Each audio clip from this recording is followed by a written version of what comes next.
What's going on, everyone? I'm Hollywood Six, and we are here today with Wednesday 13. Wednesday 13, how the hell are you, buddy? I'm good. As I just told you, I'm freshly showered up.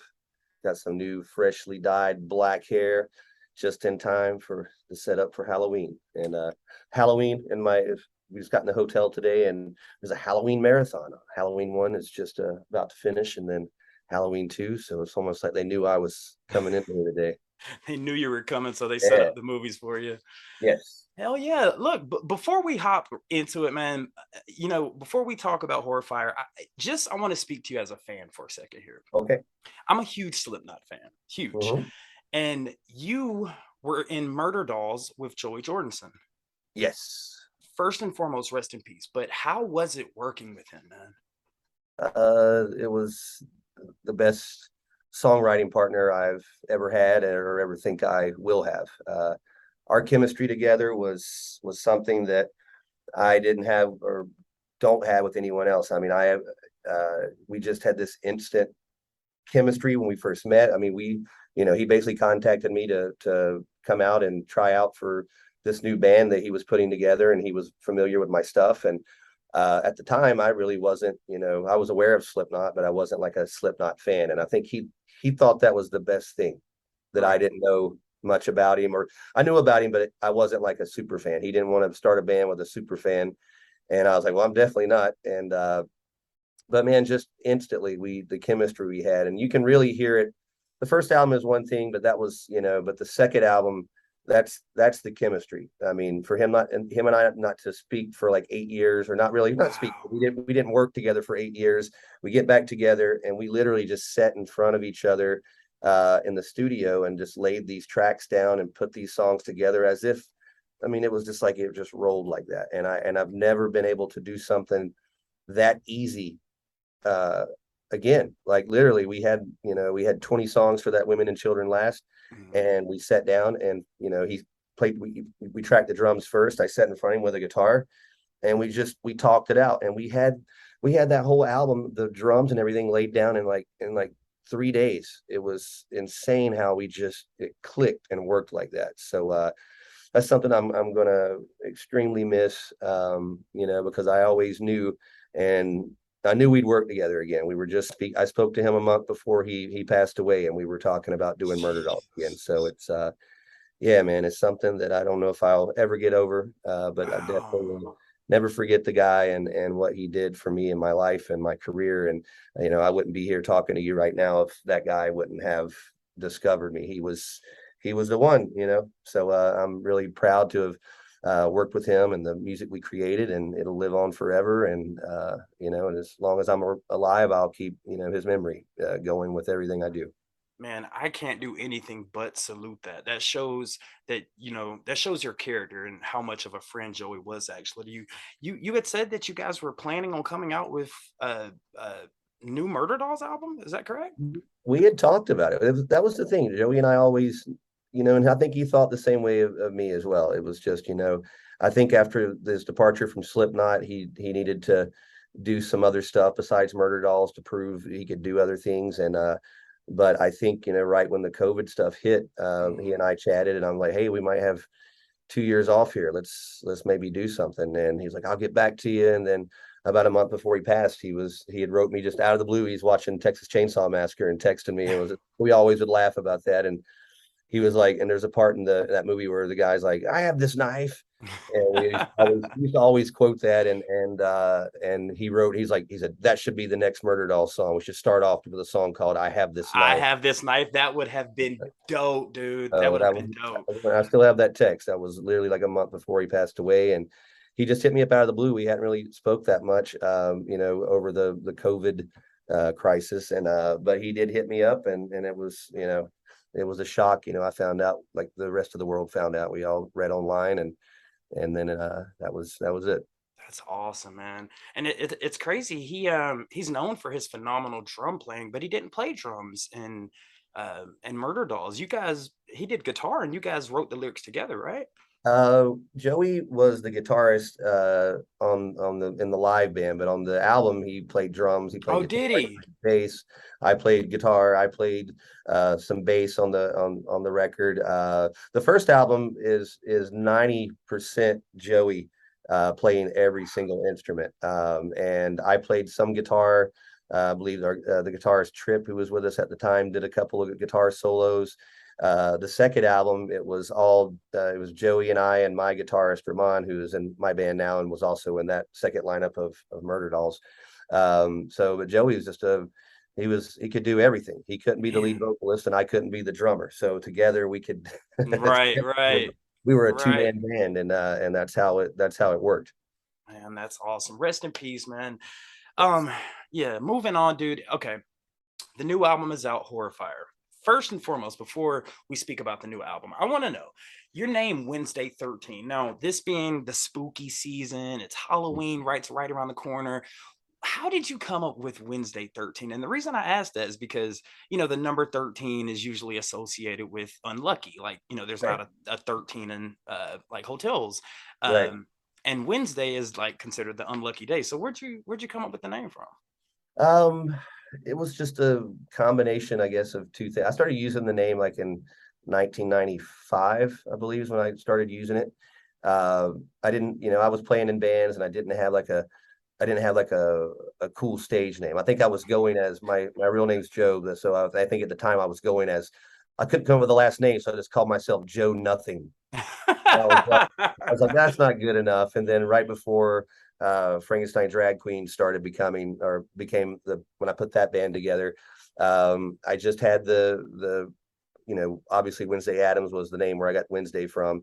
And the 13 was just like you said, it's known as a bad luck number, but it was also Right. the number of the monster's address. It was 1313 Mockingbird Lane. Oh, So you're right. Yes. together I put Wednesday 13. I wrote it down, and it looked cool. It stuck out. It sounded like some sort of first off, you couldn't tell what is Wednesday 13. Is it a space alien? Is it a man? Is it a woman? What is it, a day of the week? And it just sounded, I wanted something that sounded cool and had a rock star vibe to it. Nikki Six had a number, just Wednesday. Hollywood Six. Yeah, so it's something that sounded cool, and when I wrote it down, it looked right, and that's been what everyone calls me ever since. I usually don't get called by my real name that much anymore because unless I go back home to visit, because no one knows me as that. Everyone knows me as Wednesday Wednesday. or Dub, as I'm called on the bus. Dub, yo, Oh, Dub. hey Dub. Okay, I can see Yeah, that. Dub. Okay, interesting on that. So now going okay, speaking as far as the new album Horrifier. Now, we have only checked out Insides Out. Now, Mhm. do you first and foremost, all right, before we get into like, the details of it, so in the video it's very gory and you guys have the face paint and the mask and being a rapper myself, when we first started we were really focused on horrorcore and scary movies. We've toned it down now that we've gotten older, but what's the connection with the gory and the horrorcore that you guys do in Insides Out? What's that about? Um, well, every time, you got to come up with a concept for a video, and lyrically that song or just and musically that song is just a monster. Dude. It sounds like, Godzilla dragging his knuckles, 4 in the morning. It's just like tearing up everything. And vocally, lyrically, I just wanted something super simple, nothing that was going to change the world. I was like, this song is about taking someone's insides and putting them on the outside. It was about just a guy just butchering someone and like just enjoying it and taking their Yeah. time and making it slow. It's just it's your perfect torture song. You, And so I wanted to have something visually that matched it.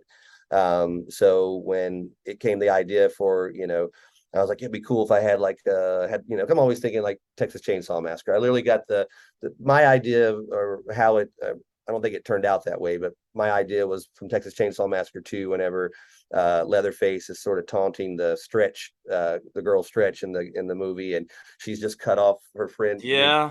and he's wearing it, and she's just kind of there. And I was like, if I could do something in that kind of morbid world, at first I was like, I'll get a girl, and I was like, you know what, I don't want somebody to go, why is he always, why is he Torturing women, I was like, right? well, you know what, let's get a couple, that way I can't be can't get me too on this. So yeah, so that was the idea. And we filmed the band performance, and then when it came time, we filmed the all the torture scene. Man. We filmed all that last. I just met that those two actors literally when it was came time to shoot. They kind of came in already dressed up, and we just went through ideas, and all those tools that are used in that video were all pretty much from my toolbox. And Wow, a really? couple, the hedge clippers at the end, that was our drummer's father-in-law.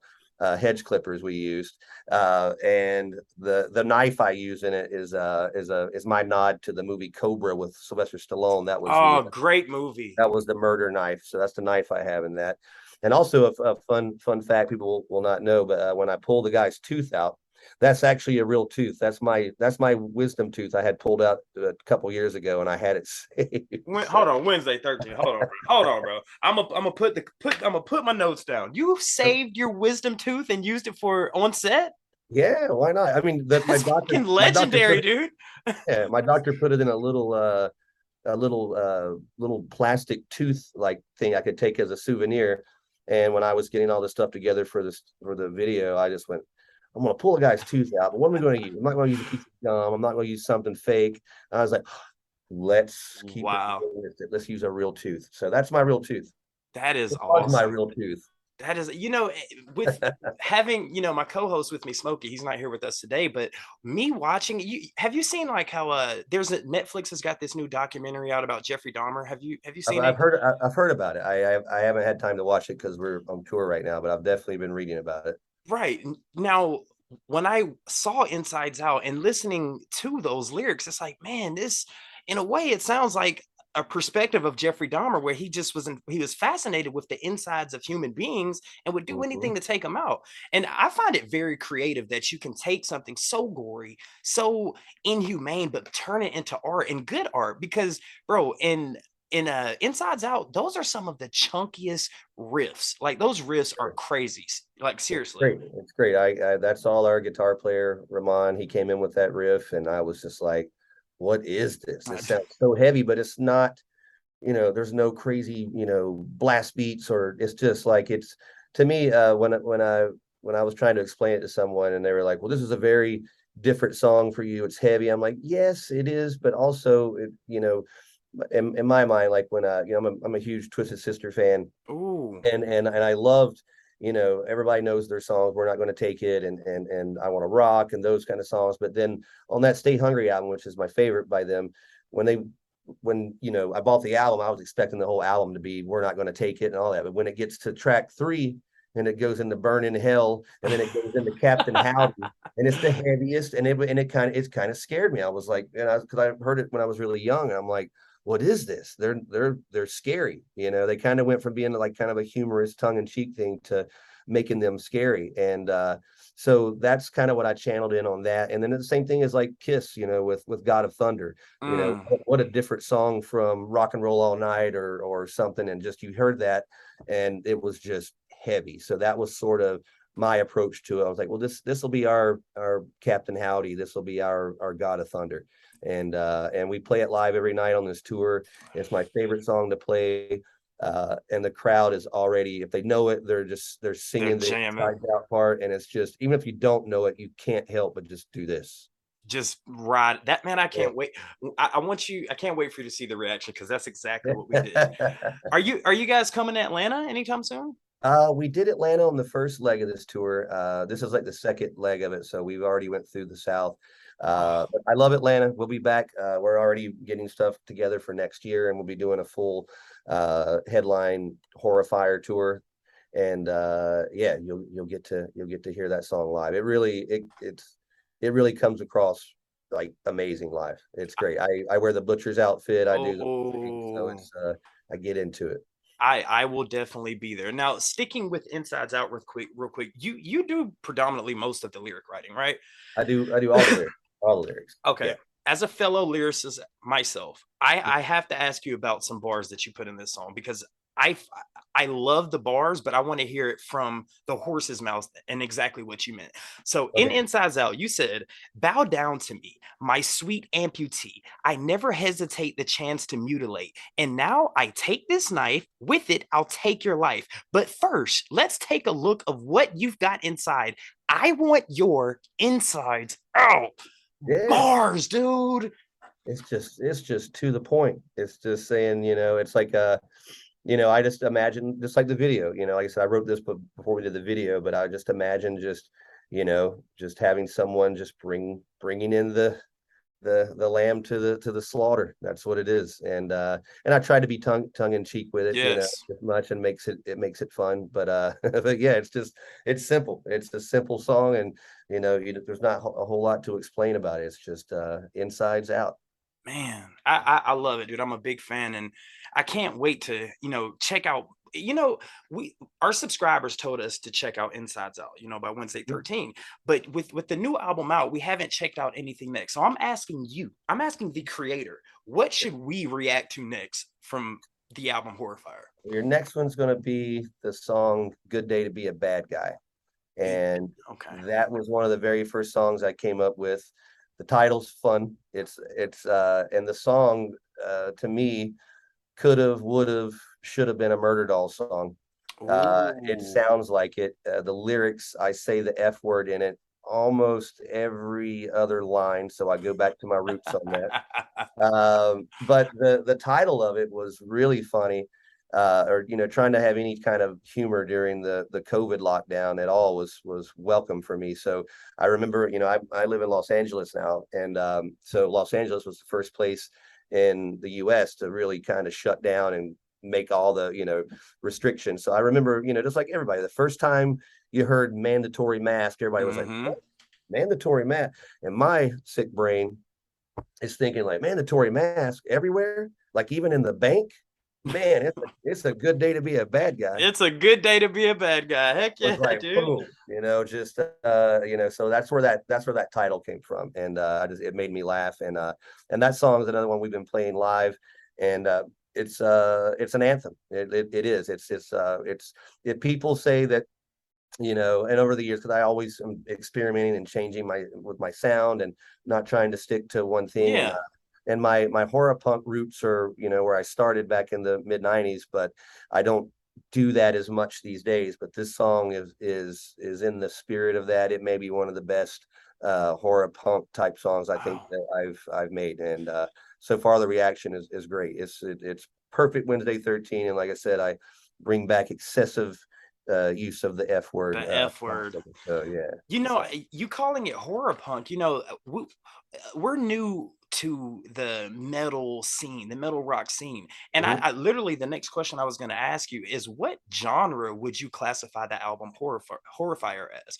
Would you say horror punk? Because I've never even heard of that. Horror punk is a term that even I had never heard of it when I got called it at first. Like I've been releasing albums since like 1993 and getting reviews in magazines. 96, I was in Hit Parader and Circus and Rip Magazine for my bands. And, Oh, wow. and then I started hearing them saying this is sort of a horror metal, and then when my Frankenstein Drag Queens band was the band prior to Murder Dolls, that was when we really started getting called the horror punk thing, because it really was punk rock. And I guess that term maybe was created from the Misfits, for the most Mm, part, as far as I know. But for me, and I think it probably shocks a lot of people when I say this all the time, but I wasn't a Misfits fan when I started doing this. I heard them later on; they just weren't on my radar. Actually, I'm a bigger fan of Danzig solo than I oh, was love before Danzig. I was even listening to the Misfits. And it's just, actually I kept getting compared to the Misfits in our the style of the lyrics and stuff. But I've just always done my own thing. I've never wanted to be a part of a genre. So when I get called horror punk, I'm like, that's all right. I don't. It's just, but when I hear what is listed as horror punk, if you went on Spotify and looked up horror punk, you'll hear a lot of stuff that really sounds the same. But when Wednesday 13 comes on, it's like God of Thunder. It's Totally different. different. It's Total. different. So I don't like to, I'm not knocking on that genre. I like that, and I'm definitely a part of it. But my music is definitely it's more than three chords. It's It's definitely complex. it's grown now. I've got real players in the band, and I wanted that over the years. Early days, it was me and a three-piece band, and we were on a clock. We got to finish this recording in 6 hours. We're running out of money. And that's what you got. Now it's like, I'm become like a perfectionist with what I do, because this is the ninth Wednesday 13 record. Wow, that's So, crazy. and I said I've been releasing stuff. People come to my shows and have me sign stuff as early as 1993 up till then. I really, I mean, I was trying to count the records the other day. It's over 20 full-length records, and Wow.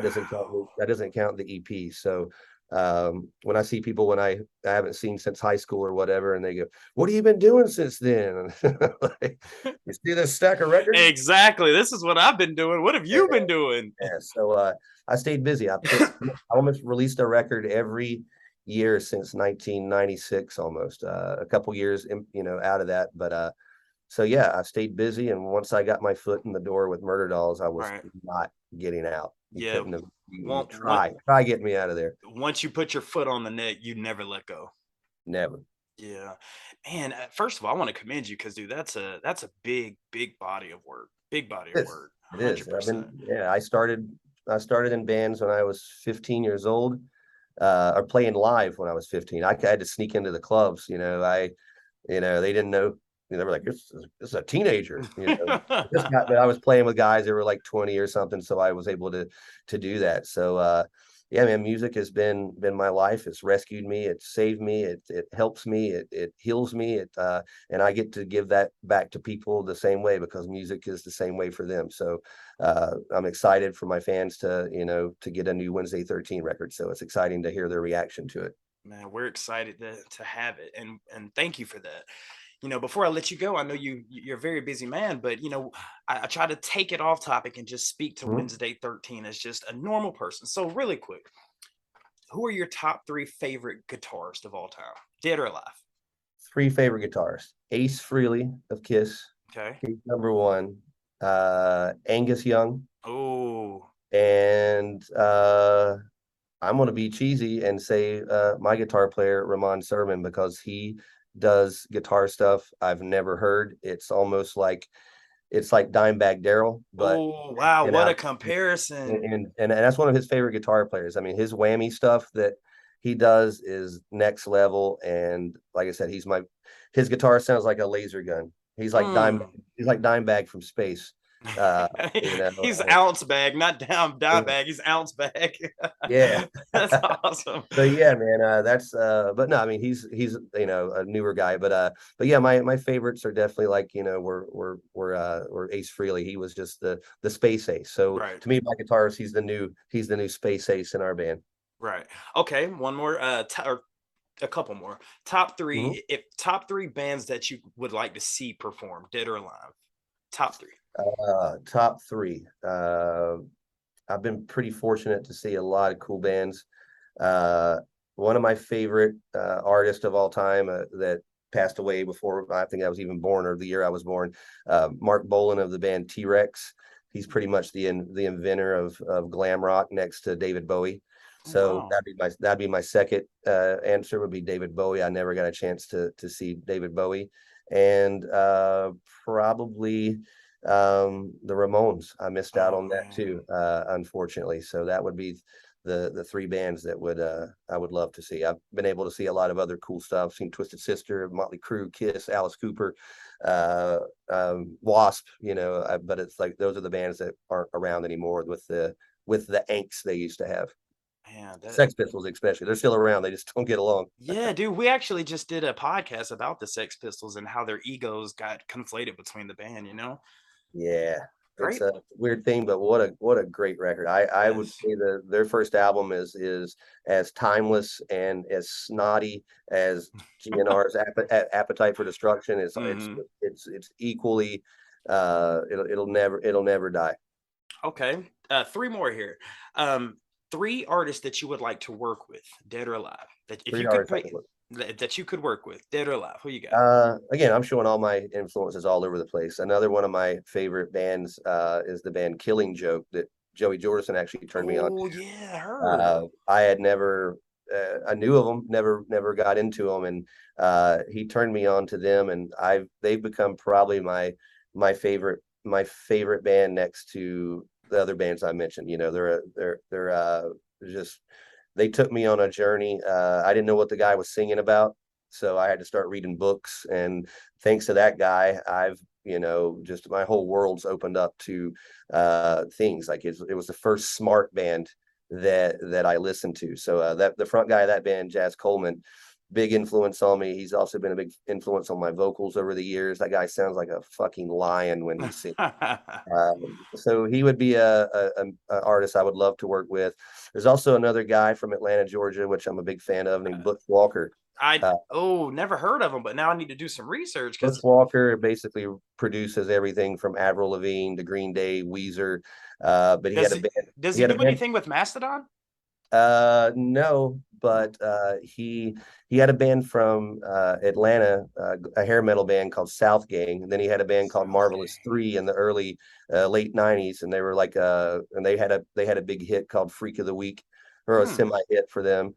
And he's kind of more of a singer songwriter now, but the guy is just I've been listening to him for a long time, and he's just great talent, and I wouldn't even know what to do if I could work with a guy and write and produce. Like he's produced Seven Dust, Oh wow. dude, Pink, he did her record. Like he's just, he's and the thing is, nobody realizes they think him as a producer, but if you go to his show, he's the only person I've ever seen that made the audience sit down on the floor, and he went out in the middle of the crowd with an acoustic guitar and played on the floor with them. It was the craziest, coolest thing I've Dude, ever seen. legendary. You got one more All artist right. that you would like to One work with. more artist. And then I guess outside of music, I would love to work where he's not around anymore. My big influence was Ed Wood, the movie that Johnny Depp with the Tim Burton movie. This guy was basically he's a guy that made Plan 9 from Outer Space. It's listed as the worst movie in history, but his passion and everything. If you've never seen this movie, watch this. It's in black and white, but it's a Tim Burton movie from like 95, I believe. Hmm. So he was a big influence on me as well. So that's my three choices for that. Dude, great list. And you have some, me being an Atlanta boy, you have some ties to Atlanta. So Wednesday Yes, 13th. yeah. Atlanta is my other place from. I mean, we go there. The Atlanta shows are bigger than my hometown shows in Charlotte. Oh, So it's it's the Southern hospitality. So when you come you down know, here next time, trust me, I'll be there. If you guys need a place to crash, you're welcome to stay at my house, whatever you thank you, guys need. thank you. One more. What is your favorite childhood cereal? Favorite childhood cereal. Man, there was all these, I loved anything that had my favorite movie at the time. Mr. T cereal was awesome. Oh, dude, I love the Mr. T's. Gremlin cereal was great. Yes. But the one that was quick and I kind of thought it was gross, but I still liked it was Nerds cereal. They had Nerds and they had it half down the middle, and they had one side was red and one side was purple, and you could What? do it. I thought it was like a giant box of Nerds, but it was cereal. Look it up. It didn't last very long. That sounds delicious. Heck yeah, Yeah, man. it was weird. Look, man, Wednesday 13, this has been an honor, dude. I feel like I could sit here and talk to you for another hour if we needed to, man. Thank you, man. Is there anything else you want to leave us with before you go, man? Just thanks for the support, man. And if you don't know who we are, check us out. I've got years and years and years of music. You may hate 5 of my records, but there's 15 more that you may love. So check it out. We will do, and we will continue to do reactions. And definitely, guys, if you haven't checked out Horrifier, go check it out because these guys are amazing. This is a great guy, down to earth. Wednesday 13. Thank you so much for spending some time with me today, buddy. Thank you, buddy. I appreciate it. Guys, with that being said, my name is Behringer Hollywood 6, and we are over and out. Peace.